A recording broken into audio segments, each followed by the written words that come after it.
Selamat pagi rekan-rekan. Saat ini kita akan mempelajari materi JavaScript. Tujuan dari materi pertemuan ini diharapkan mahasiswa memahami dan menjelaskan konsep JavaScript. Kalau belum pernah terjun di dunia pemrograman, mungkin kamu masih belum familiar dengan apa itu JavaScript. JavaScript adalah bahasa pemrograman untuk pengembangan website agar lebih dinamis dan interaktif.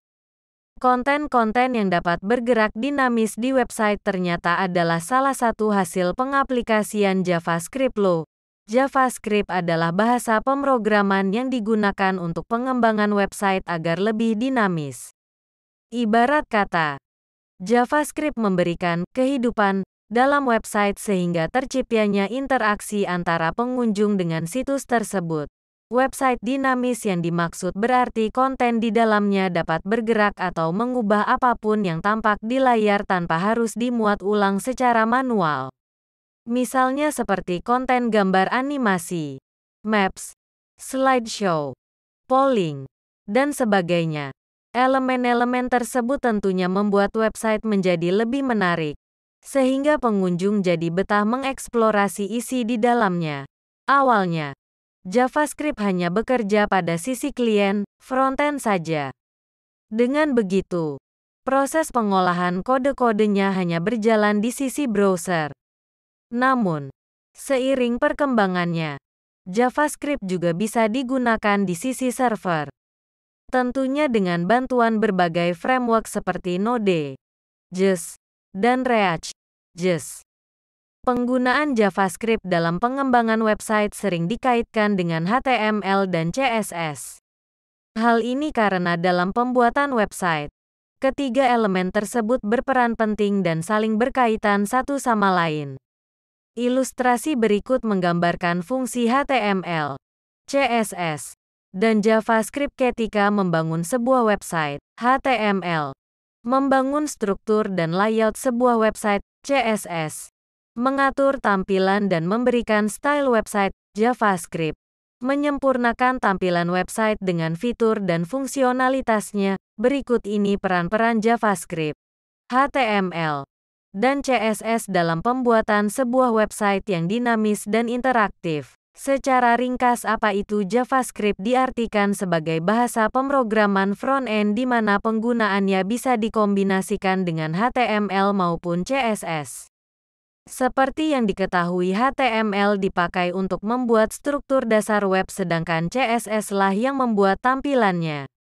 Berikut sejarah perkembangan JavaScript dari awal munculnya hingga sekarang. JavaScript pertama kali diciptakan tahun 1995 oleh Brendan Eich, seorang karyawan Netscape. Awalnya, ia diminta untuk membuat bahasa scripting seperti Java yang dapat diterapkan di browser. Ia kemudian mendesain bahasa pemrograman baru hanya dalam waktu 10 hari dengan menggabungkan fitur-fitur yang terinspirasi dari Java, Scheme, dan Self. Versi pertama hanya terbatas untuk kalangan Netscape saja. Mulanya, bahasa pemrograman ini dinamai Mocha, lalu sempat diubah menjadi LiveScript sebelum pada akhirnya berubah nama menjadi JavaScript. Tak lama kemudian, Microsoft membuat bahasa baru yaitu JScript yang digunakan pada browser miliknya, Internet Explorer. Pada dasarnya JScript merupakan hasil adopsi dari JavaScript. Netscape lalu melakukan standarisasi dan di tahun 1997, JavaScript berhasil diajukan ke ECMA internasional dengan label ECMAScript. ECMAScript terus berkembang hingga tahun 1998. ECMAScript 2 diluncurkan disusul dengan ECMAScript 3 pada tahun 1999. ECMAScript mengalami banyak revisi dan peningkatan hingga menjadi bahasa pemrograman JavaScript seperti sekarang yang andal untuk digunakan di berbagai model aplikasi. Di tahun 2005, pamor JavaScript naik berkat adanya Ajax, Asynchronous JavaScript and XML. Library baru seperti jQuery dan MooTools dikembangkan untuk meminimalisir ketidakkonsistenan browser dan memudahkan untuk diterapkan pada desain pattern. Hingga kini, JavaScript menjadi bahasa skrip sisi klien yang banyak digunakan. Menurut data statistik, di tahun 2016 sebanyak 92% website menggunakan JavaScript untuk menarik para pengunjung, termasuk situs-situs ternama seperti Google dan Facebook. Sampai sekarang JavaScript terus berkembang dengan library yang besar.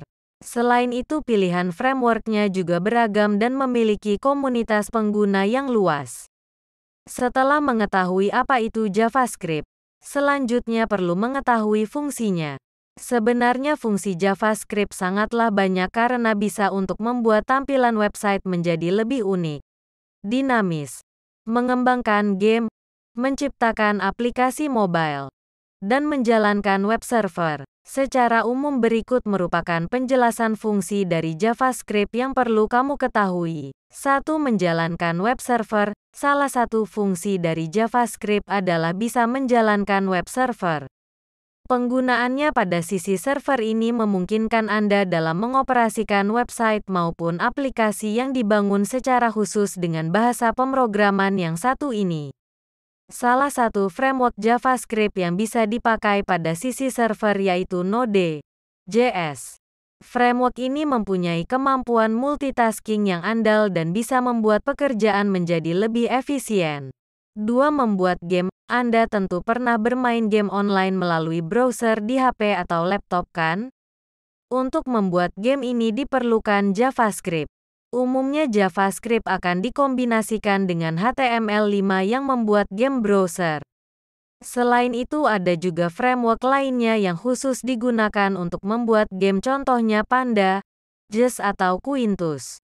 3. Mengembangkan aplikasi mobile. Fungsi selanjutnya JavaScript juga berperan dalam membangun serta mengembangkan aplikasi mobile. Saat ini JavaScript sudah dapat dimasukkan ada mobile API yaitu bisa membuat aplikasi mobile di Android ataupun iOS.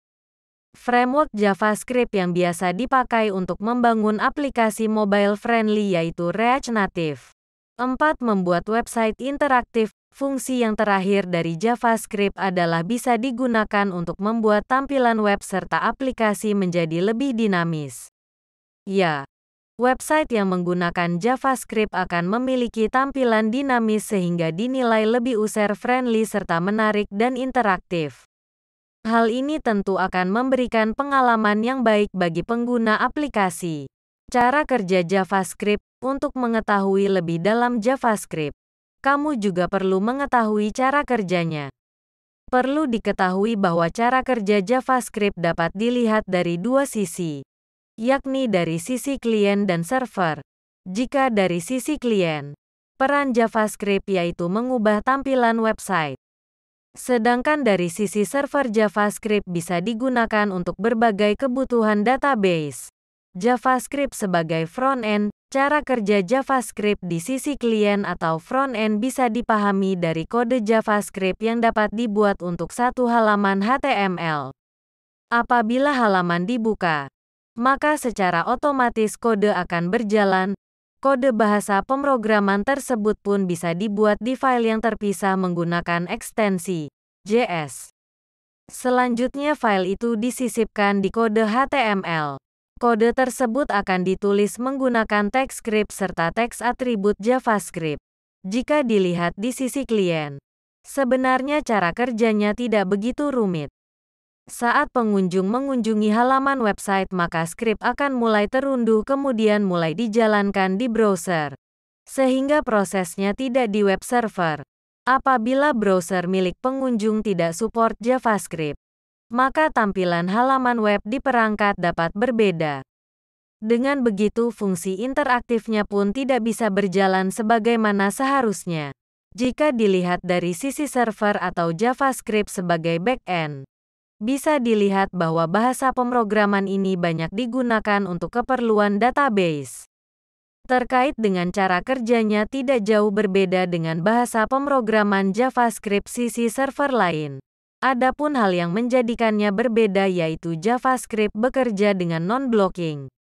Sederhananya, saat program mulai berjalan maka program tidak berhenti di satu proses saja, karena sistem mulai menyiapkan perintah selanjutnya. Apabila proses selanjutnya tidak mempunyai output, maka proses itu dapat dijalankan langsung bersamaan dengan proses yang sedang berjalan. Oleh karenanya, proses pengolahan data pun menjadi lebih efektif. Contohnya, aktivitas streaming video di sebuah website. Meskipun video tersebut berjalan, kamu masih dapat mengakses informasi lainnya pada website tersebut. Kelebihan pertama dari JavaScript yaitu fleksibel karena bisa digunakan dari sisi klien maupun sisi server.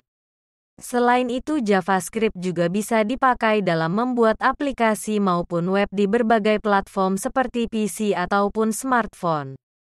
Produk yang dihasilkan diantaranya game, aplikasi mobile, dan lain sebagainya. 2. Bahasa pemrograman JavaScript juga sangat responsif. Hal ini sangat berperan dalam pengalaman para pengguna. Menariknya, bahasa pemrograman ini sangat populer hingga banyak digunakan perusahaan besar. Kelebihan selanjutnya, JavaScript juga sangat mudah dipelajari. Hal tersebut karena JavaScript mempunyai sintaks yang sangat sederhana serta lebih singkat daripada jenis bahasa pemrograman lainnya. 3. Mudah dipelajari. JavaScript termasuk bahasa pemrograman yang mudah dipelajari. Bagi pemula, sintaks dan penulisan kodenya cukup ringkas hingga gampang untuk dimengerti. 4. Fleksibel. JavaScript adalah bahasa pemrograman yang fleksibel. Meski pemanfaatan utamanya pada sisi frontend, JavaScript juga bisa dipakai untuk sisi server dengan adanya Node.js. Kamu bisa mengembangkan beragam jenis aplikasi seperti server, aplikasi mobile, dan desktop, game hingga konsol. 5. Interaktif dan responsif. JavaScript sangat cocok untuk membuat halaman web yang user-friendly. Saat ini semua produk digital baik aplikasi web ataupun mobile sangat mementingkan pengalaman penggunanya. Dengan JavaScript, developer dapat merancang halaman web interaktif dengan beragam desain antarmuka yang kreatif. 6.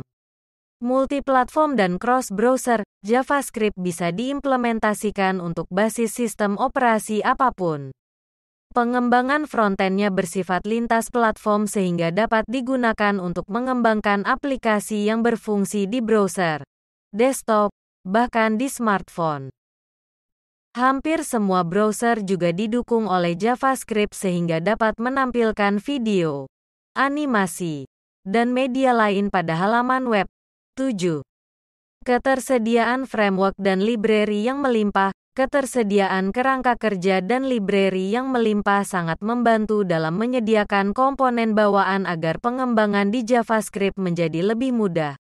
Kekurangan JavaScript. 1. Bukan untuk pengembangan standalone app. Penggunaan JavaScript bukan untuk pengembangan standalone app atau aplikasi yang berdiri sendiri. Membuat aplikasi dengan JavaScript harus didukung dengan bahasa lain seperti HTML. Tanpa HTML, JavaScript tidak dapat berjalan sempurna. Berbeda dengan bahasa C++ atau Java yang bisa dikompil lalu menjadi sebuah aplikasi dengan bahasa itu sendiri.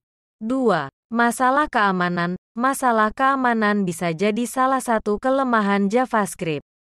Kemampuan enkripsi bahasa pemrograman ini masih terbilang rendah.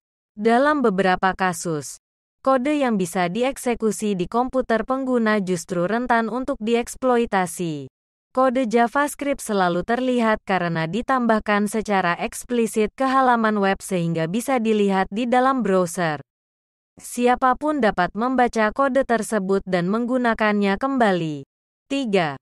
Memiliki keterbatasan objek. Terakhir, JavaScript juga dinilai memiliki objek yang sangat terbatas. Bahasa pemrograman JavaScript mempunyai objek yang terbatas. Hal ini dipengaruhi oleh kondisi umum JavaScript yang sangat sederhana, sehingga mempengaruhi fitur yang dimilikinya. Kalau begitu, mari kita buat program pertama dengan JavaScript. Silakan buka text editor. Kemudian buat file baru bernama hello_world HTML dan isi dengan kode berikut. Silakan disimpan dengan nama hello_world.html kemudian buka file tersebut dengan web browser. Tunggu sebentar.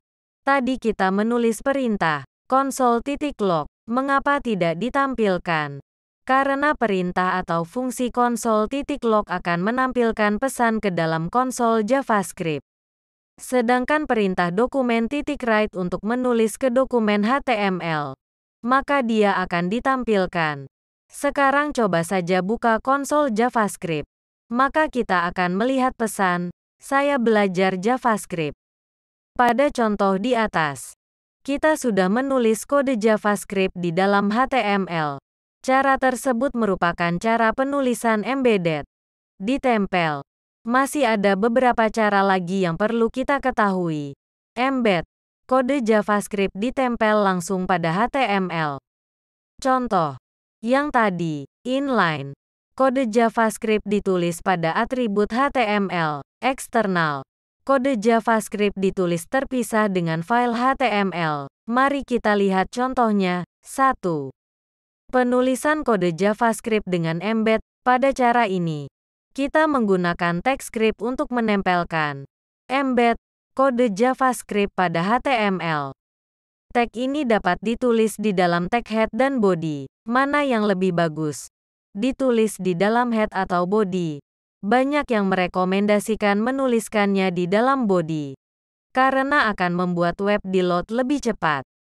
Penulisan kode JavaScript inline. Pada cara ini, kita akan menulis kode JavaScript di dalam atribut HTML. Cara ini biasanya digunakan untuk memanggil suatu fungsi pada event tertentu. Misal, saat link diklik. Perhatikan, pada atribut onClick dan href kita menuliskan fungsi JavaScript di sana.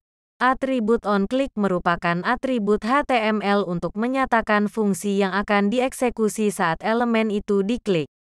Pada contoh, kita menjalankan fungsi alert. Fungsi ini merupakan fungsi untuk menampilkan dialog. Lalu pada atribut href, kita juga memanggil fungsi alert dengan didahului JavaScript. Atribut href sebenarnya digunakan untuk mengisi alamat link atau URL. Karena kita ingin memanggil kode JavaScript di sana, maka alamat link tersebut kita ubah menjadi JavaScript. Lalu diikuti dengan fungsi yang akan dipanggil. Penulisan kode JavaScript eksternal. Pada cara ini, kita akan menulis kode JavaScript secara terpisah dengan file HTML. Cara ini biasanya digunakan pada proyek-proyek besar, karena diyakini, dengan cara ini, dapat lebih mudah mengelola kode proyek. Mari kita lihat contohnya. Kita buat dua file, yaitu file HTML dan JavaScript. Pada contoh di atas, kita menulis kode JavaScript terpisah dengan kode HTML. Lalu, pada kode HTML, kita menyisipkannya dengan memberikan atribut ser pada TypeScript.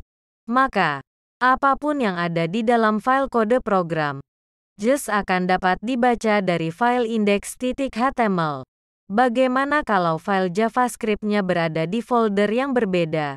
Kita bisa menuliskan alamat lengkap foldernya. Contoh, misal kita punya struktur folder seperti ini, maka untuk menyisipkan file kode program just ke dalam HTML, kita bisa menuliskannya seperti ini. Kita juga bisa menyisipkan JavaScript yang ada di internet dengan memberikan alamat URL lengkapnya. Atribut onClick adalah salah satu atribut event yang ada di HTML. Kode JavaScript bisa ditulis di semua atribut event. Ingat, atribut event, bukan atribut biasa. Jika kamu ingin lihat semua atribut event, silakan cek di event reference. Penulisan atribut event di HTML diawali dengan on. Misalnya untuk event click, maka pada atribut HTML ditulis onClick. Pada contoh ini, kita menggunakan event keyUp, maka ditulis onKeyUp. Event ini terjadi saat kita melepas tombol di keyboard. Jadi nantinya saat kita mengetik pada elemen, kode JavaScript yang ada di onKeyUp akan dieksekusi. Kode JavaScript tersebut berfungsi untuk menampilkan jumlah karakter yang diketik. Memahami variabel dan tipe data dalam JavaScript. Apa itu variabel? Dan apa pula itu tipe data? Apapun bahasa pemrograman yang digunakan, dua hal ini akan selalu ada. Lalu apa sebenarnya variabel itu? Variabel adalah sebuah nama yang mewakili sebuah nilai. Variabel bisa diisi dengan berbagai macam nilai seperti string, teks, number, angka, objek, array, dan sebagainya. Kita bisa ibaratkan variabel itu seperti wadah untuk menyimpan sesuatu. Cara membuat variabel di JavaScript. Cara membuat variabel yang umum digunakan di JavaScript adalah menggunakan kata kunci var lalu diikuti dengan nama variabel dan nilainya. Penamaan variabel menggunakan huruf besar atau kapital untuk nama variabel yang terdiri dari dua suku kata. Kenapa tidak menggunakan underscore? Pada JavaScript kita dianjurkan menggunakan camel case dalam penamaan. Boleh-boleh saja menggunakan snake case atau underscore. Perlu kamu ketahui juga. Selain kata kunci var, kita juga bisa membuat variabel dengan kata kunci let atau tanpa awalan apapun. Apa bedanya yang menggunakan var, let dan yang tanpa awalan? Perbedaannya terletak pada jangkauan dan penggunaannya. Menampilkan isi variabel. Untuk menampilkan isi variabel, kita bisa memanfaatkan fungsi-fungsi untuk menampilkan output seperti fungsi console log menampilkan output ke konsol JavaScript, fungsi dokumen write menampilkan output ke dokumen HTML, dan fungsi alert menampilkan output ke jendela dialog. Tipe data adalah jenis-jenis data yang bisa kita simpan di dalam variabel. Ada beberapa tipe data dalam pemrograman JavaScript. String, teks, integer atau number, bilangan bulat, float, bilangan pecahan, boolean, objek. JavaScript adalah bahasa yang bersifat dynamic typing. Artinya kita tidak harus menuliskan tipe data pada saat pembuatan variabel seperti pada bahasa C, C++, Java, -B, yang bersifat static typing. Bagaimana cara kita mengenali tipe data selain menggunakan typeof? Kita bisa mengenali melalui cara penulisannya. Jendela dialog merupakan jendela yang digunakan untuk berinteraksi dengan pengguna.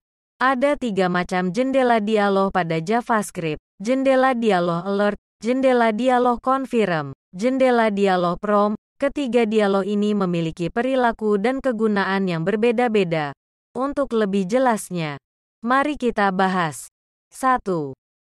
Dialog alert. Dialog alert biasanya digunakan untuk menampilkan sebuah pesan peringatan atau informasi. Fungsi alert berada dalam objek window. Kita bisa menggunakannya seperti ini. Jendela dialog alert. Dialog alert memiliki satu parameter yang harus diberikan, yaitu teks yang akan ditampilkan pada dialog. Pada contoh, kita memberikan teks "Selamat datang di tutorial JavaScript". Pertanyaannya, bagaimana cara menampilkan dialog alert pada event tertentu? Misalnya saat sebuah tombol diklik, ini bisa kita lakukan dengan menambahkan fungsi dialog pada event listener. Pada HTML, kita bisa masukkan fungsi alert pada atribut onClick agar nanti ditampilkan saat sebuah elemen diklik. 2. Dialog confirm digunakan untuk melakukan konfirmasi dalam melakukan tindakan tertentu. Misalnya, saat kita menghapus sesuatu, maka ada baiknya menampilkan dialog confirm. Karena tindakan tersebut cukup berbahaya, dialog confirm dapat dibuat dengan fungsi confirm. Contoh, confirm apakah Anda yakin akan menghapus. Dialog confirm akan mengembalikan nilai true apabila kita memilih tombol OK dan akan mengembalikan nilai false apabila kita memilih cancel. Nilai kembalian ini dapat kita tampung dalam variabel untuk diproses. 3.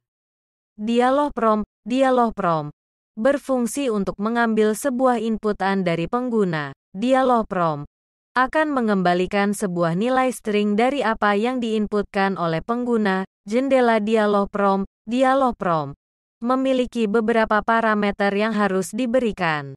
Teks yang akan ditampilkan pada form, nilai default untuk field input, Pada contoh di atas, kita memberikan nilai defaultnya berupa string kosong dengan tanda petik, kapan waktu yang tepat menggunakan alert, confirm, dan prompt. Berdasarkan contoh-contoh di atas, kita bisa mengetahui kapan waktu yang tepat untuk menggunakan alert, confirm, dan prompt. Saat kita hanya ingin menampilkan informasi saja, maka gunakan alert. Saat kita ingin jawaban konfirmasi dari pengguna, maka gunakan confirm. Dan apabila kita ingin mengambil data teks dari pengguna, maka gunakan prompt. Operator merupakan hal dasar yang harus dipahami dalam pemrograman, karena kita akan banyak menggunakannya untuk melakukan berbagai macam operasi di dalam program. Operator adalah simbol yang digunakan untuk melakukan operasi pada suatu nilai dan variabel. Operator dalam pemrograman terbagi dalam 6 jenis. Operator aritmatika, operator penugasan, assignment, operator relasi atau perbandingan, operator logika, operator bitwise, operator ternary. Operator wajib ada di setiap bahasa pemrograman. Keenam jenis operator di atas harus kamu pahami. 1. Operator aritmatika pada JavaScript. Operator aritmatika merupakan operator untuk melakukan operasi aritmatika seperti penjumlahan, pengurangan, pembagian, perkalian, -b. Untuk melakukan operasi perkalian, kita menggunakan simbol asterik. Jangan gunakan X, karena simbol X bukan termasuk dalam operator di dalam pemrograman. Lalu untuk pemangkatan kita menggunakan asterik ganda. Untuk pembagian, kita gunakan simbol garis miring. Operator merupakan hal dasar yang harus dipahami dalam pemrograman, karena kita akan banyak menggunakannya untuk melakukan berbagai macam operasi di dalam program. Operator adalah simbol yang digunakan untuk melakukan operasi pada suatu nilai dan variabel. Operator dalam pemrograman terbagi dalam 6 jenis. Operator aritmatika, operator penugasan, assignment, operator relasi atau perbandingan, operator logika, operator bitwise, operator ternary. Operator wajib ada di setiap bahasa pemrograman. Keenam jenis operator di atas harus kamu pahami. 1. Operator aritmatika pada JavaScript. Operator aritmatika merupakan operator untuk melakukan operasi aritmatika seperti penjumlahan, pengurangan, pembagian, perkalian, -b. Untuk melakukan operasi perkalian, kita menggunakan simbol asterik. Jangan gunakan X, karena simbol X bukan termasuk dalam operator di dalam pemrograman. Lalu untuk pemangkatan kita menggunakan asterik ganda. Untuk pembagian, kita gunakan simbol garis miring. Operator penugasan adalah operator yang digunakan untuk memberikan tugas kepada variabel. Biasanya digunakan untuk mengisi variabel. Operator penugasan sama seperti operator aritmatika. Ia juga digunakan untuk melakukan operasi aritmatika, khusus untuk operator penugasan yang dijumlahkan dan dikurangi dengan 1. Bisa disingkat dengan plus-plus dan untuk pengurangan, operator aritmatika hanya melakukan operasi aritmatika saja. Sedangkan operator penugasan, ia melakukan operasi aritmatika dan juga pengisian. Operator relasi atau perbandingan adalah operator yang digunakan untuk membandingkan dua nilai. Operator perbandingan akan menghasilkan sebuah nilai boolean true dan false. Apa perbedaan dua simbol sama dengan dan tiga simbol sama dengan? Perbandingan dengan menggunakan simbol dua simbol sama dengan hanya akan membandingkan nilai saja. Sedangkan yang menggunakan tiga simbol sama dengan akan membandingkan dengan tipe data juga. Operator logika digunakan untuk melakukan operasi terhadap dua nilai boolean. Operator bitwise merupakan operator yang digunakan untuk operasi berdasarkan bit, biner.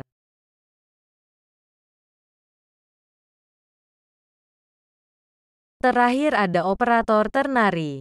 Operator ternary merupakan operator yang terdiri dari tiga bagian. Operator-operator sebelumnya hanya dua bagian saja, yaitu bagian kiri dan kanan. Ini disebut operator binari. Sementara operator trinari ada bagian kiri, tengah, dan kanan. Bagian kiri, bagian tengah, bagian kanan. Operator ternary pada JavaScript biasanya digunakan untuk membuat sebuah percabangan if-else. Simbol operator ternary terdiri dari tanda tanya dan titik dua. Perhatikan. Dapat kita isi dengan ekspresi yang menghasilkan nilai true dan false. Apabila kondisi bernilai true, maka benar yang akan dipilih dan sebaliknya. Apabila false, maka salah yang akan dipilih. Operator ini unik, seperti membuat pertanyaan. Sekian penjelasan materi hari ini. Terima kasih dan jangan lupa like, comment, and subscribe untuk mendapatkan materi terbaru dari kami.